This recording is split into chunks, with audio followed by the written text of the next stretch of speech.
This is what's the official name of this panel? It's Cook, Price, and Heckle Omai. Breckle. I'm sorry. How to start your panel. Make a complete idiot out of yourself. Great. So I'm Tweak, and over there, the Ancient One, Silvermane. Hello, everybody. How you doing tonight?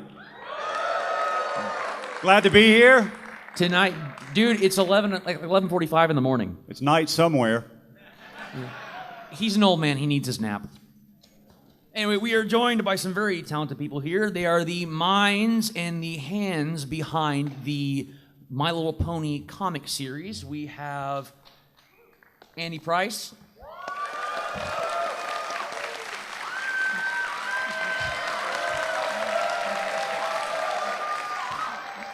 Yes, you gotta remember they're artists. They live off of praise. We got Katie Cook. Hey, everybody. Woo. Damn right. If it's not louder than Andy's, I'm gonna be really mad. Better do it. And then Heather Breckle. Yeah. Ponies. Ponies, always for the ponies. Ponies. I forgot my little question cheat sheet. So, I dropped something. Don't worry about that. That's fine. We're only live on the internet. No one cares. Okay, so I believe everyone out here has read the comics. Yes. Yes. No one just wandered in for the random people. I'm going to follow them. Okay, good. So, how many of the comics? Because I know that there's been several other artists and writers that have worked on it. How many of them have been this trio right here?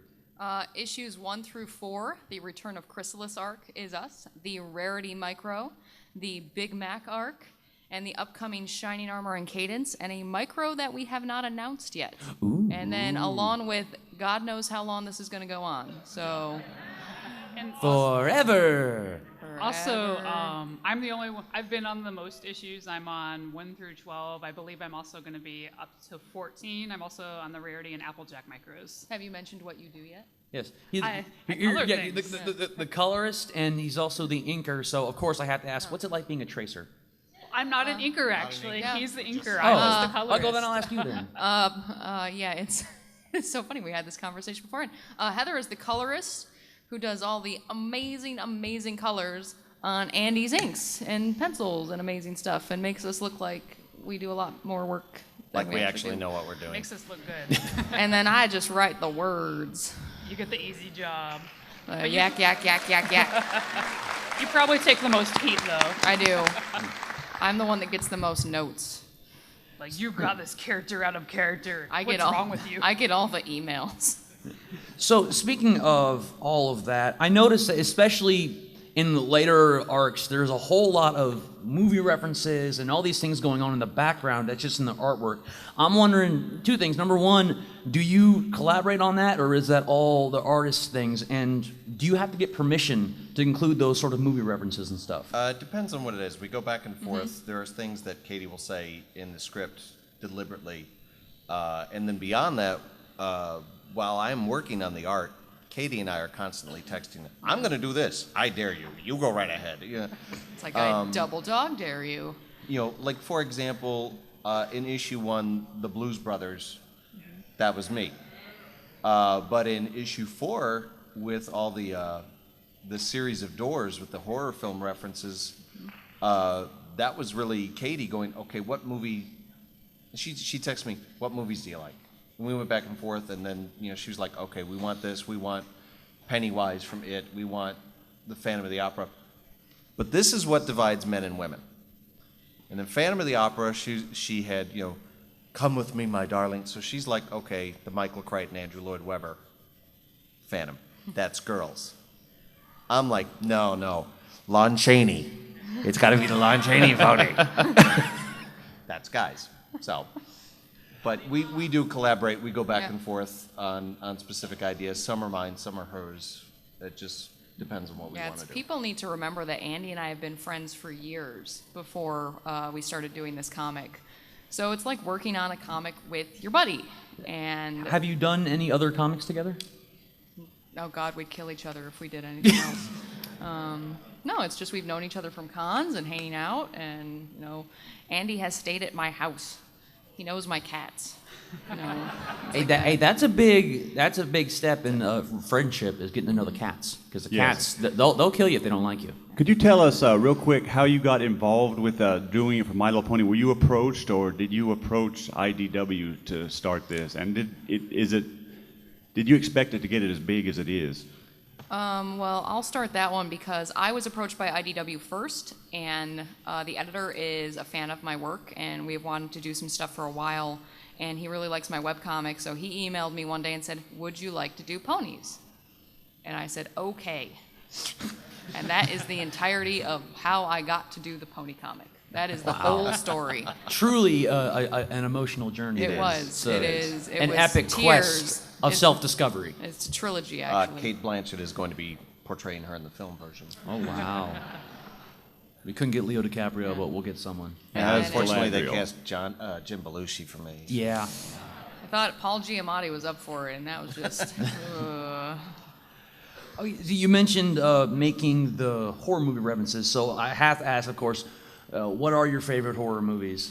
Because in the book we had The Shining, It, Temple of Doom, which is awesome. In issue 4, we reference Indiana Jones and the Temple of Doom, Stephen King's It, Creature from the Black Lagoon, The Shining. 1929 Phantom of the Opera,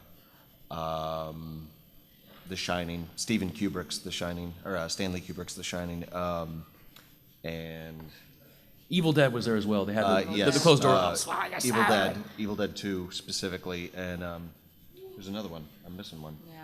There's Invasion of the Body Snatchers in one. Invasion of the Body Snatchers in issue 1 was basically the theme of the whole story, really. Yeah. But as far as a favorite horror film, I don't know if I can pick one, because I'm a very big horror aficionado, especially classic horror, Universal Monsters, Bela Lugosi, Boris Karloff. But The Changeling with George C. Scott is probably one of the creepiest movies I've ever seen in my life. Okay. Yeah, that's a good one.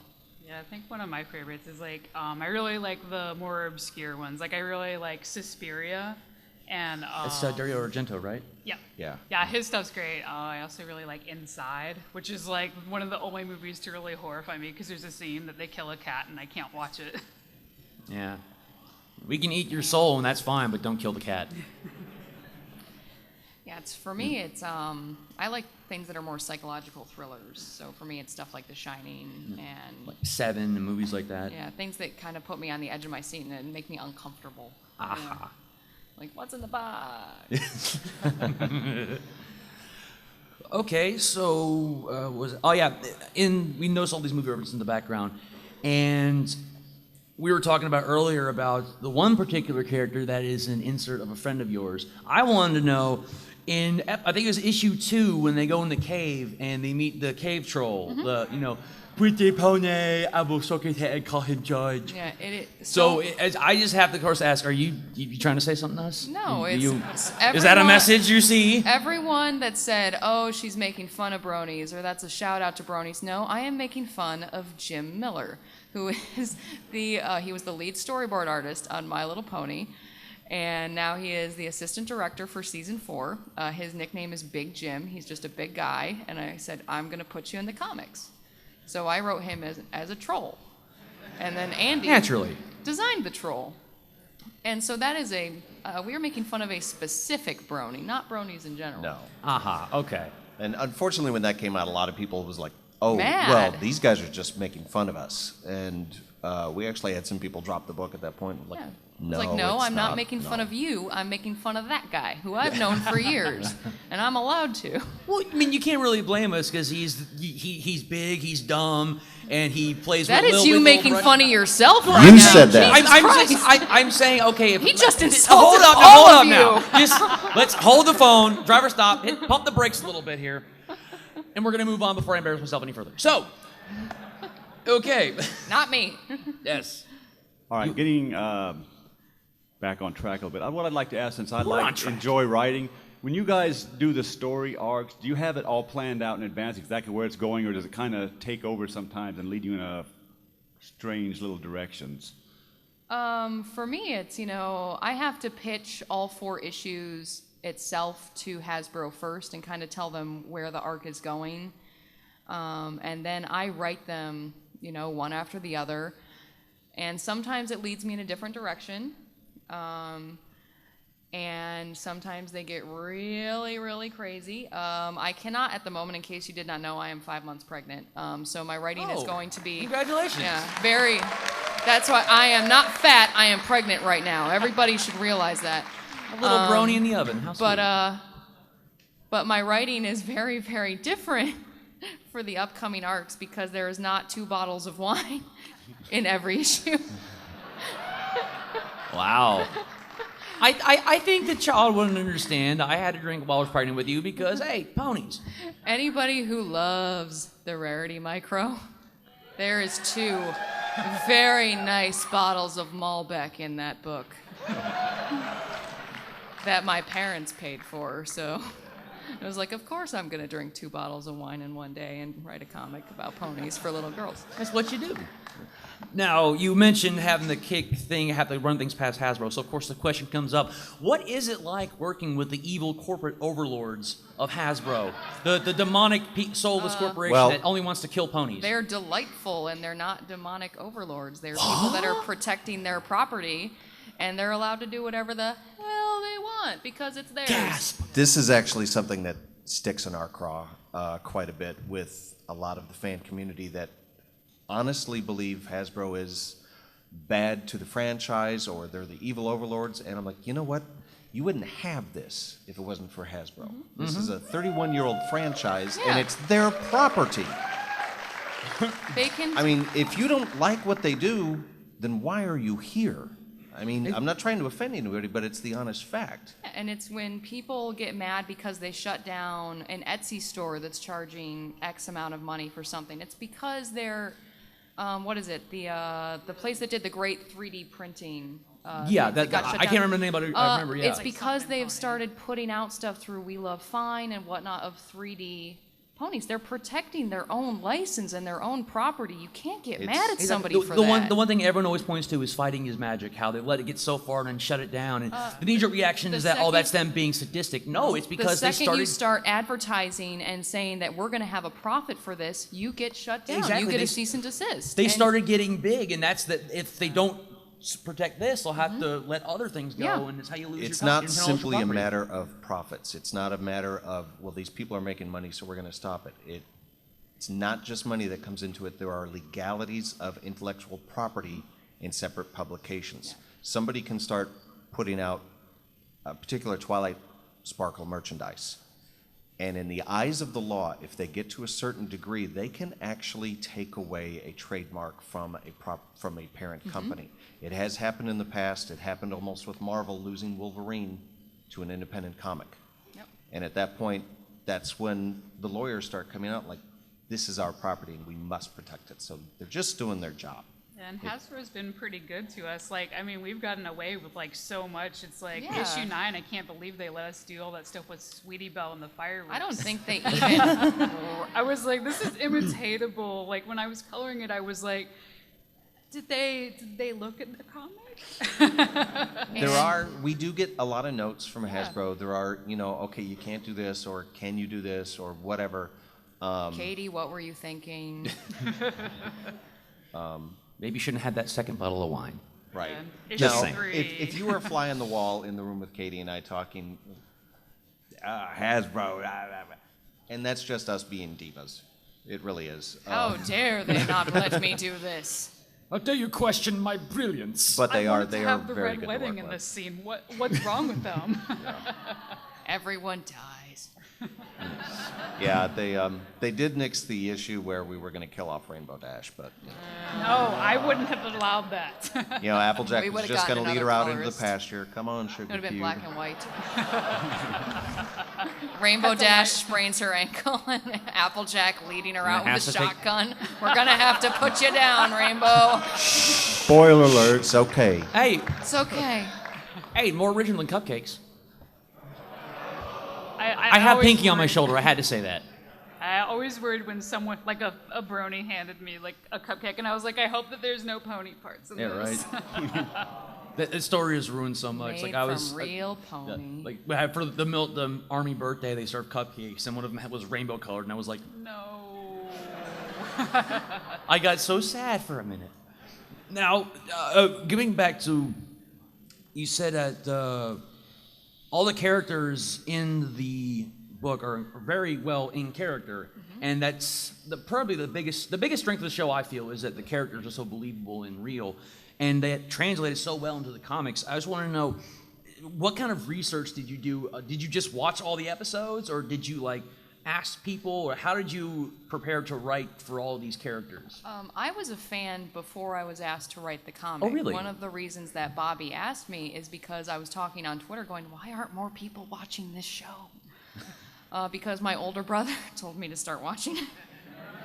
It's like, I think we were all fans of the show Yeah. beforehand. It's like, that's how I got the job. And then when, like I said, Andy and I have been friends for years, and I passed him at C2E2, which is a show in Chicago, and he had all this pony art on his table, and I was already on record to write it, and we were really kind of trying to think of an artist, and he had this great Applejack piece out on his table, and all of these pony things, and I looked at him and was like, you brony bastard, where's this been hiding?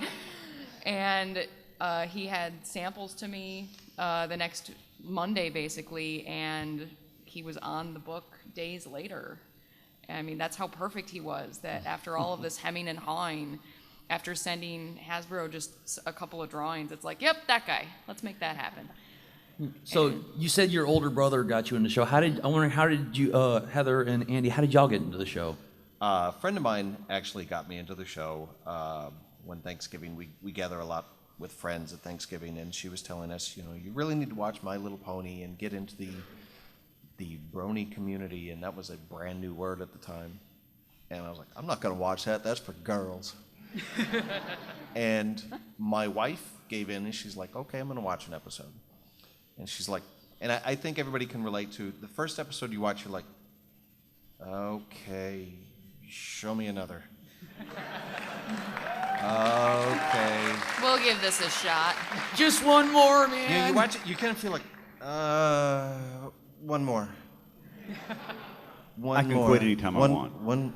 This is brilliant. And I would like to point out that my husband, who for a long time was like, oh God, I'm not watching this, I will sometimes catch him with our daughter is now somewhere else in the house playing, and he's still watching the episode that they were watching together. Yes. And it's like, yeah, you bastard. And he has opinions on who is best pony. Yeah. He hates Fluttershy, which is why he's a donkey in the comics. Ooh. Yeah, when I found out that Ryan did not like, I mean, he honestly dislikes He has opinions Fluttershy. about Fluttershy. So I put him in issue 1 as a mule. Yeah. He's the mule in the bonsai hat with the unibrow. His name's Cranky Doodle Ryan. So if anybody wants to do some fan art of that, that would make me very happy. But he's the one that hates Fluttershy, and he's the one that made it onto the Hot Topic Chrysalis show. Yeah, hold up, Hot Topic. Because my husband is lording that over everybody at this table. It's like, yeah, well, I'm on a shirt at Hot Topic. Well, so are you. Yeah, but I'm like this big, and I'm laughing at him, so that's fine.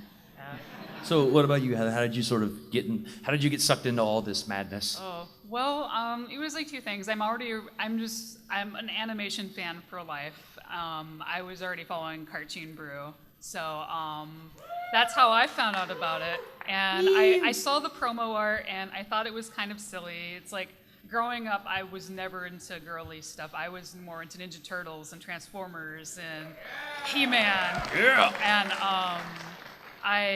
my sister was the My Little Pony fan. I mean, I watched some of the show growing up, but I was like, I'll give it a shot. I'm an animation fan, and I went into it like, I thought, well, this might be kind of lame because girl shows were always really stupid. Like growing up, I thought they were always really dumb.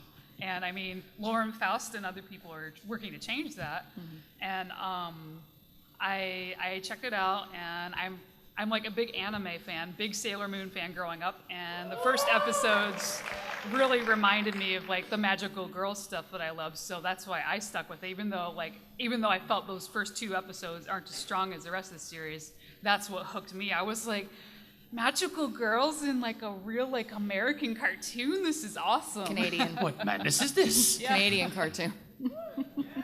Yeah, true. We have so little, you have to let us keep something. Yeah, technically there's like no American We cartoons have these ponies days. and Celine Dion.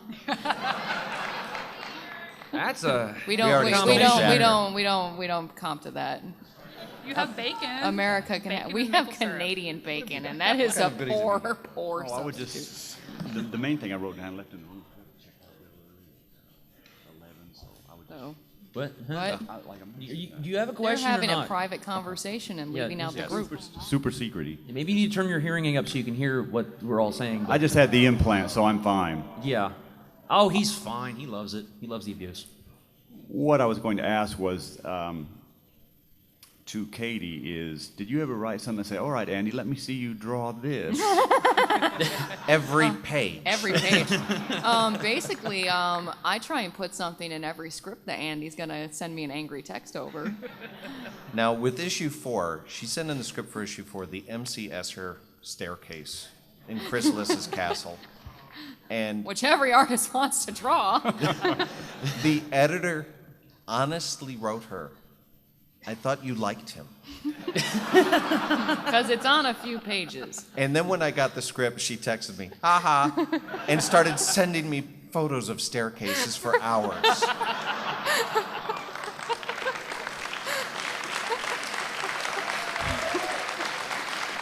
I think Then she says to herself, how can I top that?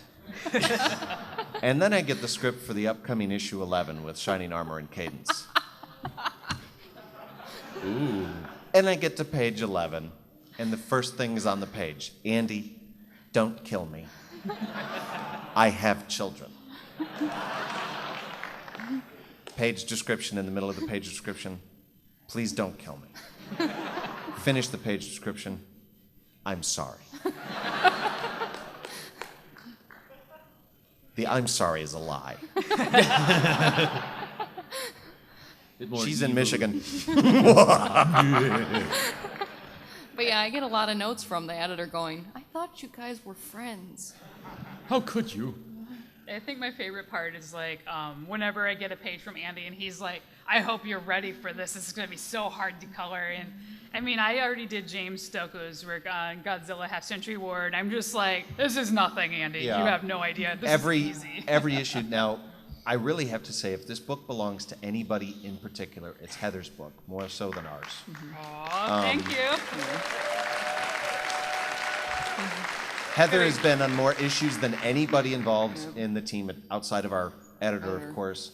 But anytime I get, I mean, you guys have seen, I'm drawing, you know, the Blues Brothers like this, and Magnum PI is over here, and Twilight Sparkle is way in the background. There's every star on her butt.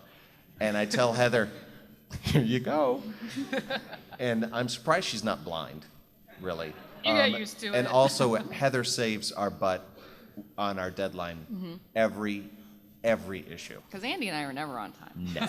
It's like, I think like Rarity, I had like 3 days to like color most of the issue. And I recently quit my day job. I was working at Starbucks for 9 years, and I had work the next morning, and I think I had got like 2 hours of sleep, like finishing up the Rarity micro. And That was a good thing you had all that caffeine. yeah, I and know, then right? like, well, like the next issue, I'm sure will be really tight. I don't know when that's gonna happen. And I'm like, now that I don't have a day job, I'm like, I can do this all in a day. It'll be all right, Andy. Don't worry.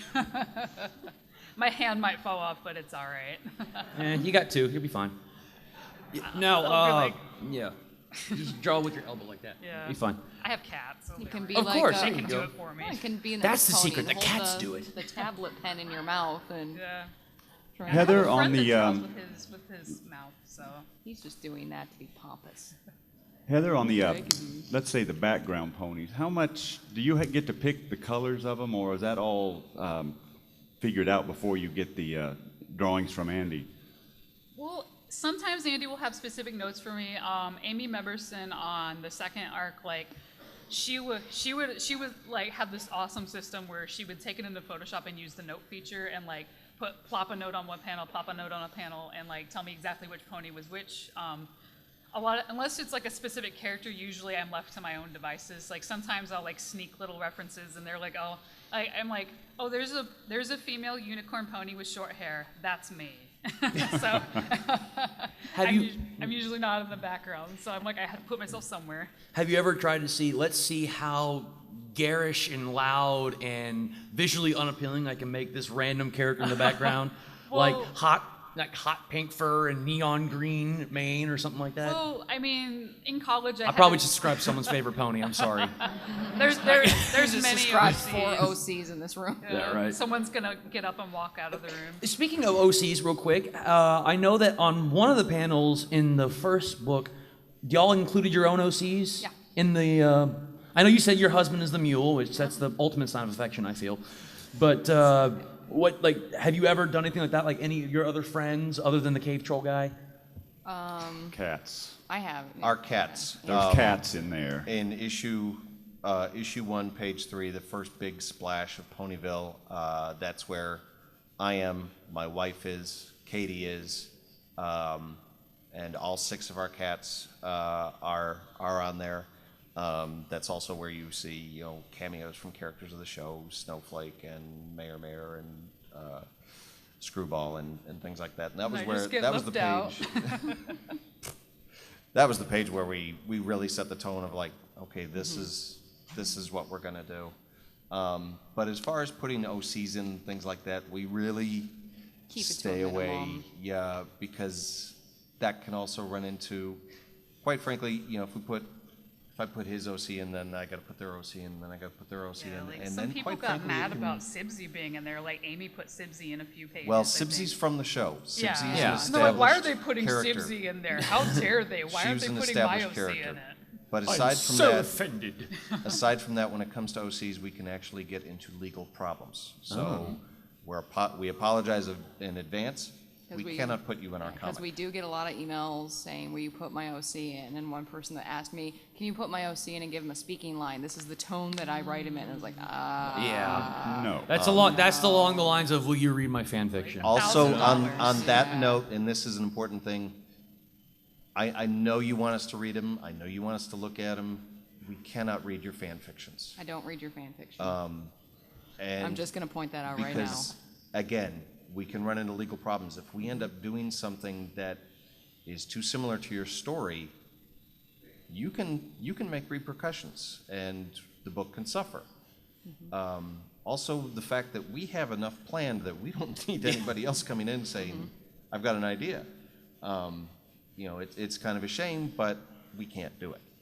So, but you'll still read mine though, right? I mean, I have this really cool OC red and black alicorn in there that I really think would be. He's a great character, He cries a lot. He writes poetry and. What yeah, did your it's male great. alicorn do to deserve being a pretty princess? He listened to Korn. Listen, Yeah. He listens to My Chemical Romance and writes poetry. He has really big, thick rimmed glasses. He's great. He's totally original. Shut up. He's original.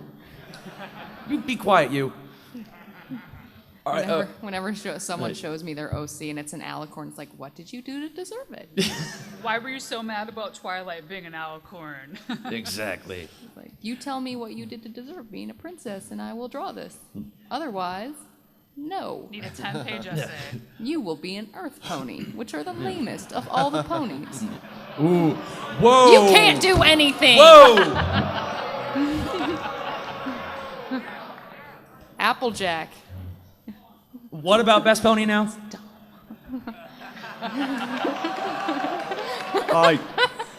Lamb's fighting words. But she's not as bad as Rainbow Dash. No, it's Whoa. So Well, they're after it. so how long have you wanted someone to just graffiti your house? No. So, because apparently that's what you're asking for. I like the Ewoks. Everybody can just stop. It's all a bunch of dancing teddy bears in the end. It's fine. Needless to say, it is clear Flash that we do Sentry is have the best our character favorites. ever. We do have our favorites, and we like all the ponies. We just like to rag on specific ones. Right. And I rag on Rainbow Every Dash because pony it's my is husband's best favorite. pony. Oh, this is my favorite too, but it's okay. It's like your reason for getting on her is my reason for loving her. There are- You're like, I- Rainbow Dash is a jerk, but that's why I like her. I will say there is one pony. I'm not going to say who it is, but there's one pony. I don't care what Katie says. I don't care what Hasbro says. I don't care what our editor says. It will never be in any comic book I draw. Ooh. Ever. Well, now we're gonna have to go inspect your entire run in the comic to find out who's missing. Never. I think Katie actually kind of agrees on that one. Oh, so. yeah. All right, now we've been talking about backstories and all this, so I want to know: a button has been pressed, a wand has been waved, magical fairy dust has been sprinkled, and you are now the immortal Fausticorn. You are the lord of all things pony in the universe, headcanon, canon, fanon, everything. What would you change? What would you like to do if the evil overlords at Hasbro had no control over it, or GHX, what would you want to do? Is there any sort of like fanon or headcanons you would want to throw in there, or would you just nix a character completely? What would you do? You have free reign over everything. I would make Big Mac an alicorn. Yeah.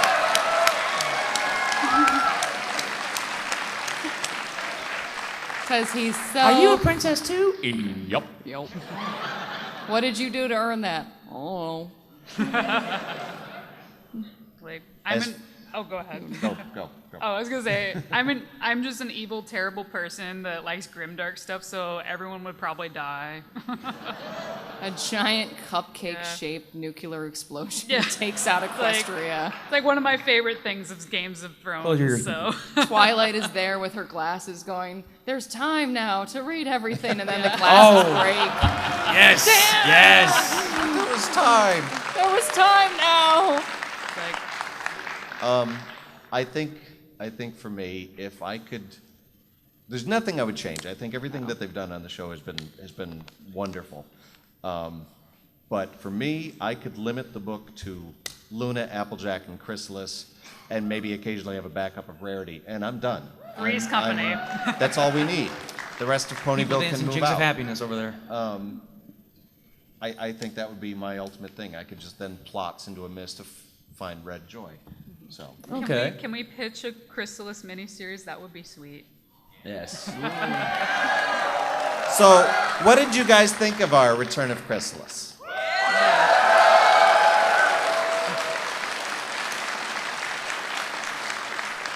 Since I know one of you is gonna ask it, the cute citizens of Wovey Dovey Smoochy Land don't die. They just go to live on a farm. Upstate. A rock. With that Labrador retriever from the 3rd grade that your parents said is at your aunt's house. Right. And yeah. And they are not cats. They are the cute citizens of Lovey-Dovey Land. She They're just told you. adorable things. So It says it right would there. you just Andy enjoy and I, of crush- all people, would not harm a cat. He has 6, I have 3. I like them more than my husband. I made him a donkey, And the cat's ponies. and the cats are delightful. So at least you know where the ranking is in that household. Right. Yeah. So Cats, everything. You know, exactly. We have already started discussing things for various characters to come up in the book. You know, we have plans way in advance, but it boils down to you guys. You know, as long as you guys keep buying the book, we're going to be able to keep. Oh, don't making worry it. about that. Don't worry So- about that. Yeah.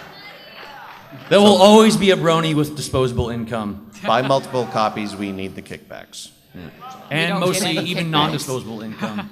Rent, ponies. Yeah, Right. It's like I gotta say, like, well, after like being in the anime fandom for so long and seeing the rampant piracy and like scanlations and fan subs, it's refreshing to see a fandom that wants to spend money. Yeah, and on that real quick, what have you noticed the biggest difference between going to regular sort of nerd conventions and anime conventions and pony conventions? Have you seen a difference in how people act or with the atmosphere or anything like that? Well, I've been doing conventions in one form or another since 1982.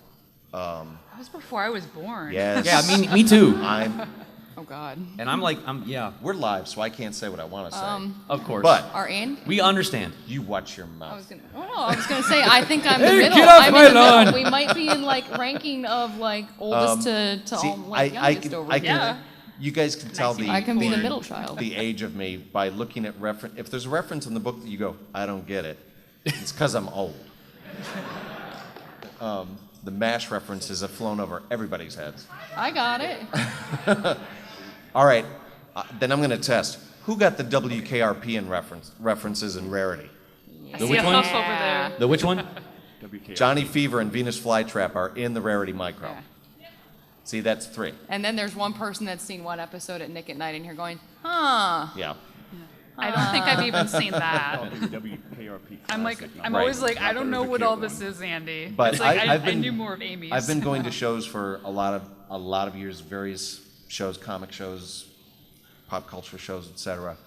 And I have to say this fandom is incredible. The Bronies get a lot of flack. I mean, even the Baltimore paper said, there's grown men at a pony convention. Where? And it's like, well, you guys are on the outside. It's difficult to understand, but I mean, the Trekkies, the Jedis, the Whovians, everything. There's all kinds of fandoms, and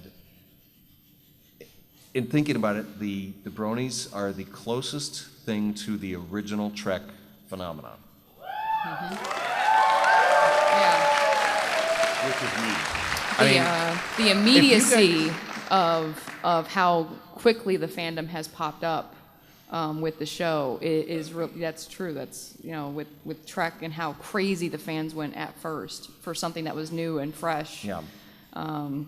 That's really the only thing. That's a great description of like. I'd like to make. For example, when people talk about fandom, everybody has their head canon, etc. It was because of you guys that Vinyl Scratch is Vinyl Scratch. And Derpy. Hasbro didn't have a name for these guys. Derpy is the pony with no name. Oh yeah, the muffin icon. Sorry. Vinyl Scratch and DJ Pone 3 Pony, whatever. They're both legitimate names. They are both recognized by Hasbro. Her pro name is DJ Pone 3. Her real name is Vinyl Scratch. That is because of fan reaction.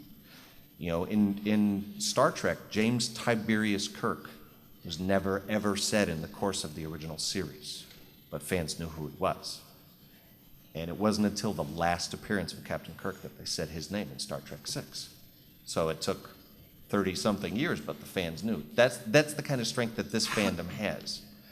And Hasbro was paying attention, guys. They really are. Mm-hmm. And on another note, for those of you that didn't like Equestria It Girls was or all your whatever, fault. Oh it's my your God, you have fault. no idea.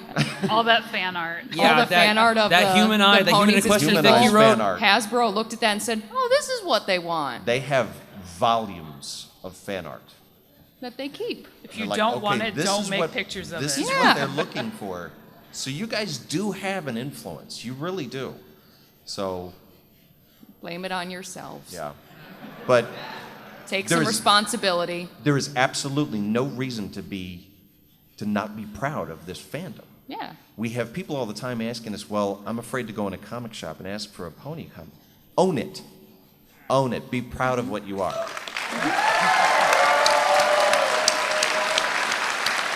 There is absolutely nothing wrong with liking little pastel-colored Marshmallow Pete ponies.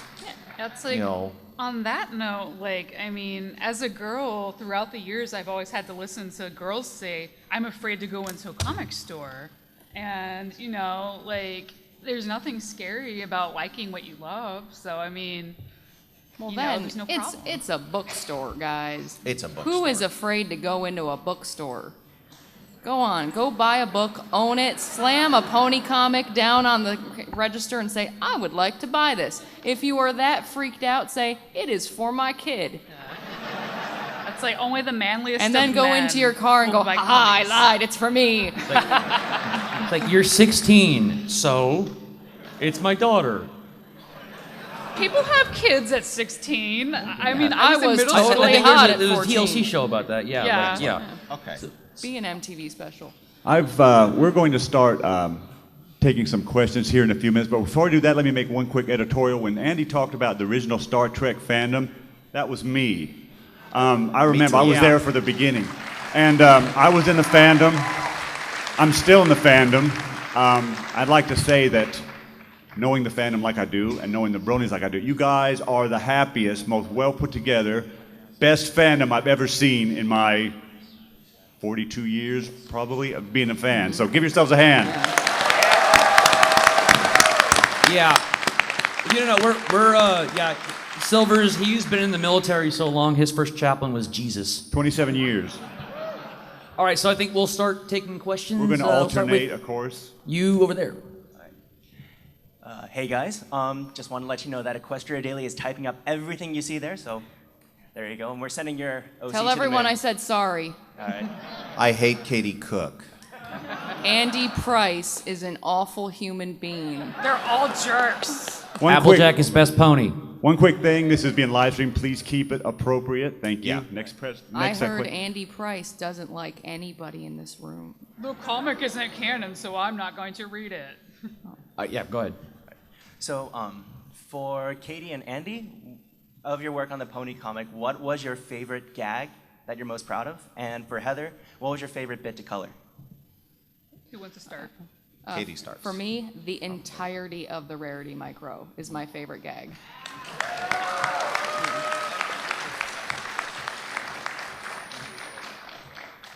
I think for me is when I can actually crack myself up when drawing a face. Yeah. And it has happened a couple times, and I still think my favorite one, because I laughed to tears, is in issue 4 of the Chrysalis arc when Twilight is in her quickening and blasts Chrysalis in Chrysalis's face. And the gums are showing. It's like the dog sticking its head out the window. I couldn't finish the drawing because I was laughing so hard. So when I get to do things like that, that's when I'm like, okay, this page is a winner. Price that higher. I want to keep that. Yeah, I think for me, like, I have like a tie right now. Issue 3, when the changelings are descending upon lovey-wovey, adorable lands, and I got to do Lovey-dovey, like smoochy land. the big creepy red sky. I was afraid that Hasbro was gonna like say no, that it was too scary, but they let me do it. And the other one, I couldn't stop laughing during issue 9 when I got to blame my sister. Like the greatest thing ever. Yeah, Luna's t-shirt, for you guys that haven't seen it, Luna's wearing a t-shirt that says blame my sister. So, And then Glamour Girl or something later on. Dream Girl, her shirt changes in every single panel, which is based on an old Twilight Zone episode. Dream Girl, Night Moves, Power to the Ponies, Don't Start With Me, You Won't Win. You know, things That like one that. killed me too, So- because it's like all those ridiculous like Kathy comic mugs. All right, No, Luna's so great in that issue. I love that. over there. Thank you, guys. Hey guys, I'm just wondering, I haven't been able to find any of the comics in Canada. Are there plans to distribute them there, or do you know where you can find them there? The comics are slowly going international. We are in Barcelona. We are going to Germany next month. You can find them in the UK. So my guess is that you're going to have to go to your comic shop and tell them that they're going to have to order it from the US at this point, from Diamond. But I don't think, it's kind of right above us. So my guess is that they can get it. Isn't Comixology worldwide? Well, yeah, if Comixology, you can can't- get them digital. If you can't really get easily. the physical copy, you can download them digitally on iTunes and Comixology. Needless to say, we want you to get a physical copy. So be sure to ask your local comic shop.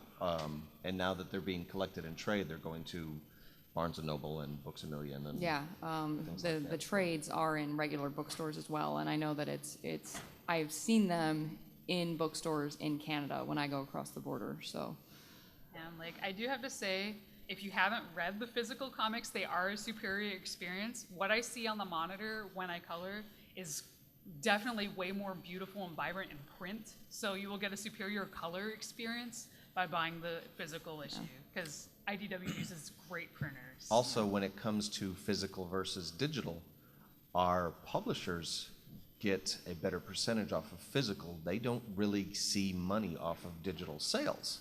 So that can start to affect our sales numbers. So we would prefer you get a physical copy because it's going to keep the book going longer.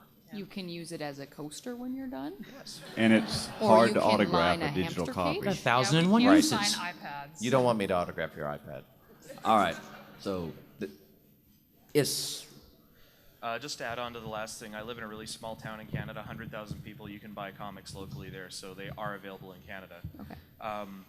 You guys are awesome. I really like how you put in all the little things, like all the facial expressions, all the references.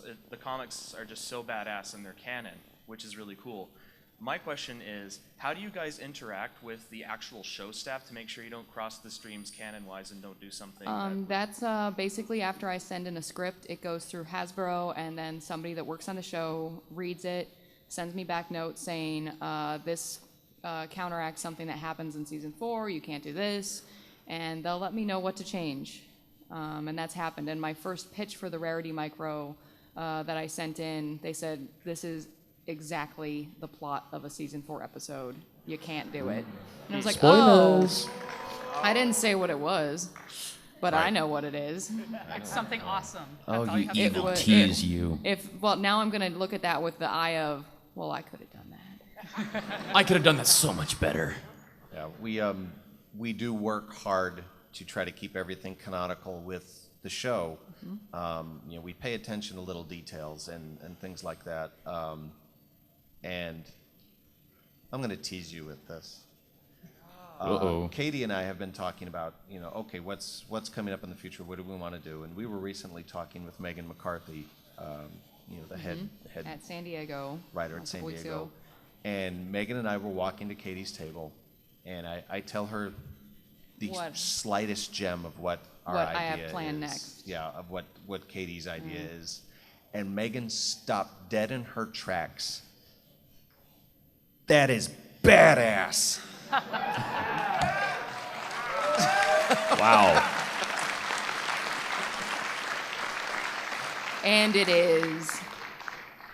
And it was not going to come out for a long time now, right? No. It's going to be a little while. So It'll be yeah. a while. Thank you very much for that. So okay. Thank you. Yes, you over there. First of all, I'm going to say that my favorite story arc so far is the Luna arc, where she's now going to go to the moon to Nightmare Verities. That's my favorite arc. And, how much freedom do you have versus people, those who work on the show themselves?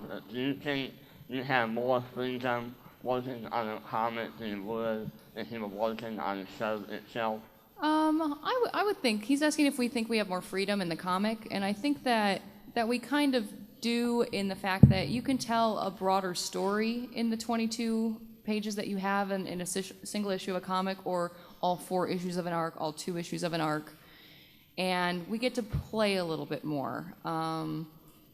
And that's fun. I mean, because everyone else has to condense it down into an episode and make sure that they can tell their entire story. And we've got all those panels that we get to play with.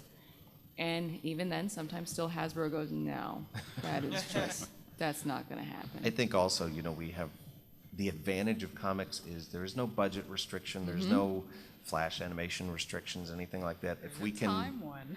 there's a time restriction. But if we can commit it to paper, then we can do it. And I think that lucky for us, I think Hasbro really trusts the comics team right now, because the script for issue 11 went in, which is the beginning of the Shining Armor Cadence arc, and even our editor kind of went, Katie, what are you doing? And he said, I'm gonna send it, but I expect some notes. And I got an email a few weeks later saying, yeah, no changes. Yeah, what he actually said was, well, I'm shocked. This is the first script with no comments. No comments. And They it said was go. something that I said there, I'm going to get fired. Let's see how far I can push this. Well, it's not even seeing how far I can push it. It's stupid. Oh, well, Because that I works write, too. if in case you haven't noticed, I write things that are stupid. Stupid, awesome. I like things that are funny. I like things to be silly and funny and weird. And that's my favorite thing about comics is I like funny books, and I was trying to make a true funny book. And that's really what the Big Mac arc is it's a funny book. And It was also, after Chrysalis and Nightmarity, which were both pretty heavy, it's like, okay, it's time to just spend a day in Ponyville and see what goes on and in have just fun. a regular day. And when you write Hasbro and say, I would like to do 2 issues about Big Mac finding a box of nails, they are going to write back an email that says, what? Like in the beginning, I And felt then like you- they were a little more strict. Yeah. Well, I wrote back and I was like, no, it'll be funny. Yeah. In the beginning, they were a little bit more cautious. Lots of notes. They're like, "What are you lots of back doing? and forth. What is this?" And then they're like, "Okay, you guys got this." Yeah, So. they trust us now, so. All right, now before we let the merc with the mouth over here talk, I got to remind you there is a language restriction. Yes, oh, I know. So, I'm good. all right, just making sure. First off, I love the comics, and I actually thought the troll reference was something done into the Bugs Bunny with the troll. I will call him George, and I will pet him and squeeze him. Technically, that's from Of Mice and Men. Of Mice and Men, that's And that's where Bugs Bunny got it from. Okay. So. Got to act a little more highbrow here. Yes. And my question is with like doing the different like variant covers, like is that your guys' decision? Like I know with the first issue you guys had the Derpy and all that. That's actually That's IDW. IDW's choice to do that. So never come to me and say, you just want all my money for these 30 covers. There's I too many didn't do covers. it. No, with conventions and comic shops and things like that, they can actually contact IDW and commission a cover if they commit to a particular amount of copies. Like 1,000 maybe? I think it's a minimum of 1,000. I can tell you right now, before you come and ask for one for your convention, Hasbro is very strict about what conventions they will allow, because then it appears like Hasbro is endorsing a convention. So it's primarily comic shops and distributors, Midnight Comics and things like that. Yeah, you're out of luck if you want like YIFCon or something. Yeah. My own personal convention in my basement. Yeah. Right. But that's all IDW. The variant comics have become very big across the board. DC, Marvel, everybody, the sketch blanks and things like that. So that's all them. All right. Thank you. Over there. All right, well, we all know the legal reasons why you can't look at fan works and whatnot, but are any of you looking forward to sometime in the very, very, very far future, when you're no longer working on it, being able to go back and look at some of the great fan works that have been done and just read some of the stories and I whatnot? have more than enough to catch up on. Yeah. I still haven't watched Battlestar. Oh. I have a kid. I watch Yo Gabba Gabba. I know everything going on with Muno, but I have not watched Doctor Who yet. I have more than enough crap that I need to go watch when I get my TV back. So in 10 years, email you about my fanfiction. When my kids are in college, then I can go back and watch all the stuff. I have a list started from like 3 years ago of all the stuff I need to catch up on. One day I will figure out what some of the memes on the internet are, because I wrote them down to go see. That's supposed to be funny. Like, what's Grumpy Cat? What is that? What is this Happy Days show What I is hear so Happy much about? When I Leave it catch to up Beaver? on Huh? when I catch up on Dobie Gillis, that is when I will find who got that. Yeah, thank you. One or two guy there in with the back. guy with the gray hair, thank you. Yeah, no problem. Then I will go in and I will catch up on all the million things that I missed out on in the time that I was a mom. I think I'm pretty up to date on that sort of thing. Like, I probably have the most free time since I'm not married, I'm single, I'm a lone wolf. So, like, I did get to see, I mean, in the convention hall, I bought, like, a Nightmarity plush, and there was this really amazing group on YouTube that did 3 Nightwish-themed Nightmarity songs, and those were amazing, but other than that, I'm not too involved in the fandom, so it is really cool when I see, like, fan art from, like, the comic. Like, I know, didn't you get, like, flaxseed or wheatgrass? Oh, yeah. I just got a wheatgrass plush off of eBay. Aw. Somebody pointed out to me, look at this wheatgrass plush, and I was like, and I'm astounded with the fan reaction to wheatgrass and flaxseed. Yeah. We have seen art, we've seen sculptures, we've Yeah. seen all kinds of stuff, but when I saw that plushie, I was like, that's mine. And I just got it. He's going to deliver it to me at Cincinnati Comic Con, and I'm really looking forward The to that. first piece of 3D fan art I will buy is when somebody makes a Cranky Doodle Ryan. Challenge accepted. DeviantArt, get on it. All right. I'd just like to start off and thanking you guys. You guys are a huge blessing to the Brony community for doing this comic. You and all in Memberson and Newfer as well. It's just really rad that you guys do this for us. So I'd just like to start very off much. doing that. And my question is, at Cincinnati Comic Con, right before the first book was about to come out, I think a person asked a question if there were going to be like villains that you two would create if Hasbro would let you. And I was just wondering, maybe just like a yes or a no. Like, It'll happen. It'll happen? It'll happen. All right. Yeah. And you guys will get some villains that have not been on the show. Yeah. So. Yeah, you guys are going to get things ranging from like the Trixie level up to like the Chrysalis level. So we've got all kinds of things. Jesus, man. All right. So my quick question was just, I'm quite certain that you all are very well versed in the comic universe. So what would be currently your favorite story arc? Either Lock and Key. Lock and Key. Lock and Key. That's a good one. Saga. Saga. If you are not buying Lock and Key, Yeah. what is wrong with you? I will tell you guys, we hear a lot of people say, because of this comic, it's the first time I've ever been to a comic shop, or you made me get back into comics. Well, I'm going to tell you, when you go to get your next issue, because we're priority, Of course. then you also want to request Lock and Key, because it is phenomenal. And it's almost done, so you can, build up with all the trades and then finish it out with the rest of us. Yeah, it is a finite story. It's not an ongoing series. Yeah. They planned it from start to beginning. Written and by it's Stephen excellent. King's son, Joe Hill. So it's good stuff. Buy it. And then just to add on to that, I'm pretty sure a lot of us are thinking this, a lot of us geeks, DC or Marvel. DC or Marvel? DC. Yeah, I'm a DC. I have a Wonder Woman tattoo. I'm Marvel. She was my hero. So. All right, all of you Marvel people can leave now. Well, I will say I'm part of a mixed marriage because my wife is Marvel and I'm DC. And there's fighting in our house. That's all the so time. beautiful. So you can bond you. like that. She's very much a Rachel Summers fan, Excalibur fan. I'm Gotham City all the way. So. I grew up with X-Men, so like the show on Fox, the Was Archie a choice? I liked Archie. I grew up with Archie. Sonic the Hedgehog comics. Did anyone else think that Archie should never have been with Veronica? She was a bitch. Betty. And on that note, next question. Hi, I'm Henrik, and I'm a huge gamer of like League of Legends and Borderlands 2, and both of those games have porn reference. So I was just wondering, are you ever gonna make a game reference in the comics? Our issue 9 currently has a game reference to the BioShock universe. Oh.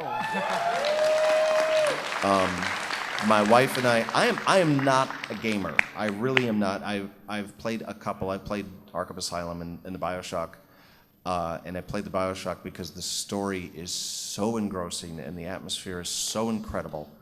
And my wife has decided that when we move into a house, she's just going to submerge it underwater. So, but yes, there is a BioShock reference in issue 9. Yeah, for me, it's I remember that thing I said where I'm a parent. I don't get to play video games anymore. You can get a Wii. I do have a Wii. That's what it's for. It's for children. Yeah, but I mean, she's gonna look at it. It's like, then I don't get to do it. Get a 3DS, I'm gonna be Wii bowling for the rest of my life.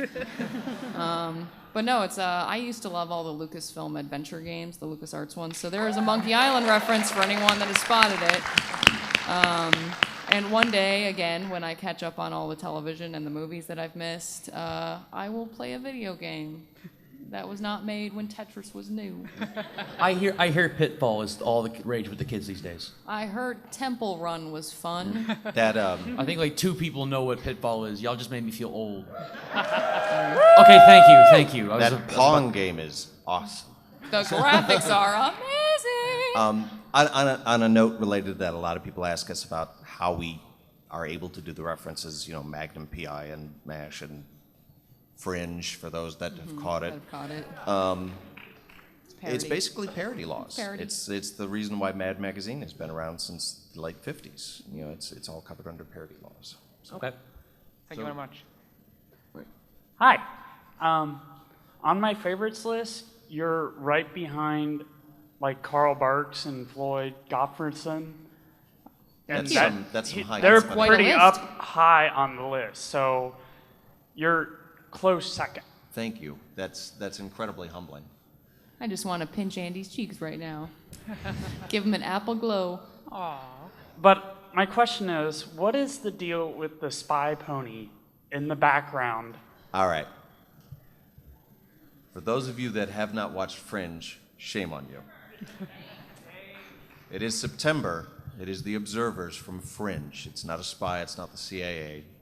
And if you haven't watched Fringe, there's your incentive to watch it, because once you figure out who the observers are, you're going to start getting a lot of notions. Well, why is he watching the ponies? What do they got planned? You know, but I put Fringe references constantly in the book because it is, to me, the best show that has been on the air in probably the past 20 years. So you're saying that in 18 years when I can watch TV again, yes, I should you'll watch understand. Fringe? Okay. Yeah. I'm starting to watch it, so. Yes. All right. Yes. Okay, I think we have time for one more question, maybe two. Firstly, Andy, the observers are great. Awesome. So my original question was going to be about Luna's awesome t-shirts in number 9. Really well done. So I guess I'll go off of that. Andy, I know you're a big Luna fan. Like to see you draw her for people a lot. What do you like Luna about her? is best pony. I'm sure my fellow lunatics really liked that, so thanks. So what do you like about Luna so much? Tell us. What do I like about Luna so much? Yeah. First off, I think the whole Nightmare Moon storyline really set the tone of the show. A little bit more industrious, a little bit more inventive. She is, I like to call her, she's the bipolar pony. You know, the fact that she has this tragic Boris Karloff backstory of the monster and that she could be accepted back, I think that's wonderful. Also the fact her design is great, her silhouette is great. I'm very much a night owl, so I can relate. You know, this poor girl is stuck on the night shift every night while her Neapolitan-colored sister gets to lounge around in bed all day. So, but Wow. I love her design. I love Tabitha St. Germain's voice, so. Thanks. I'm sure we're all hoping for a Luna micro series eventually. Us too. Us too. Definitely. It's like Luna kind of became one of my favorites after I saw Lunar Eclipse. It's like, as a colorist, I could kind of relate to her and the whole feeling like people don't really pay attention to you as much. So I was like, Luna, we're kindred spirits. I love you. All right, so we got time. We got one more. Yeah, time for one more. There we go. Yes, I was only able to read the first comic book issue because I have impaired vision. So I got a question. Are you planning on making a voice acting version, like a motion comic? There is a motion comic in the works. They announced it at San Diego. Yeah, but is it going to have voice acting like You that? would have to ask IDW. I have absolutely no idea. It isn't. Bobby addressed it on the forums. That's Okay. the kind of thing that we don't really have. Yeah, we have no over. control over that. Well, can you make the text bigger at least for visually impaired people like me? That again, that's something you'd have to contact IDW. Yeah. That's beyond our control. They do have oversized versions. There is the Treasury edition that was published. Which That's is- like twice the size. yeah, it's 11 by almost the size 17. of original art. Okay, thank you. But I wish I had a better answer. I'm sorry. Yeah. All right, I think we're almost out of time. We have one more thing we want to do real quick before we shut down. We've all said how much we appreciate and thank you for what you do. Well, myself and Silvermane, we are from a website called Fob Equestria. We're a military-themed brony website, home of the military bronies. And in the military, there's a little tradition called challenge coins. And what they are is a unit will have a coin made of its motto and insignia, and they give them out to people who have contributed greatly to the unit that we want to show appreciation and thanks for. And so with that, myself and Silverman, we have these special Fob Equestria challenge coins that we'd like to give to you, all three of you. This is just not only for the artwork and the comics you do, but for taking the time to come out here and answer our questions and put up with our general brony weirdness. And we just thank you very much for everything you've done for us, not just for the military bronies, but for everyone out here. No one challenged me to a drink until after December 13th when I popped the second kid out. All right. It is. Then it is it's on. Yeah, it is on. How many military bronies have we got in here? Yeah! I think the military part of this fandom is phenomenal. It's fantastic. You guys are great for everything. And keep you your do. eyes peeled in issue 10. Oh. Yeah, we got something for you in there. Yeah. All right. And you guys let me know where to send comps overseas, because I send them out. All right, we'll get that. We'll email that. All right, so Andy Price, Katie Cook, Heather Breckel, thank you so much for coming by. Thank you very much. Everyone else, get up on your feet. Get up, let's go. Give it up for them. All right, we hope you enjoy the rest of the con and hope all you enjoy the rest of the convention too. Thank you. You're gonna make me cry. I'm already teary-eyed after this. You guys are great.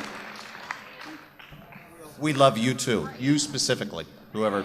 Not the rest of you, just you. Not you, but you. Just you, not you. You suck back there, Golden Vision. You suck. You.